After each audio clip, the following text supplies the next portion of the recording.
আজি সমগ্ৰ দেশ সমগ্ৰ বিশ্বজুৰি লগতে সমগ্ৰ ৰাজ্যতে আজি যি ধৰণে ৰাম মন্দিৰৰ প্ৰাণ প্ৰতিষ্ঠাক লৈ ব্যাপক চৰ্চা লাভ কৰিবলৈ দেখিবলৈ পোৱা গৈছে তাৰ সম্বন্ধে আজি আমাৰ নামঘৰতো 500 বন্তি জ্বলাওঁ এইভাবে আমি 500 বন্তি আজি আমি জ্বলাইছোঁ যে সুদীৰ্ঘ 550 বছৰৰ প্ৰতীক্ষাৰ অন্তত আজি ৰাম মন্দিৰ প্ৰাণ প্ৰতিষ্ঠা কৰিবলৈ সফল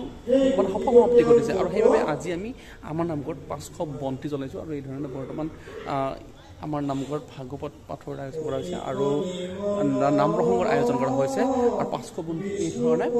মন্দিৰৰ চহৰত চাৰিওফালে আমি আজি জ্বলাইছোঁ আৰু ইতিমধ্যে এনেকৈ ভাগৱত পাঠৰ আয়োজন কৰা হৈছে গতিকে কি ক'ম এগৰাকী হিন্দু সনাতনী হিচাপে জয় শ্ৰীৰাম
গংগা কপিল মুনিৰ আশ্ৰমলৈ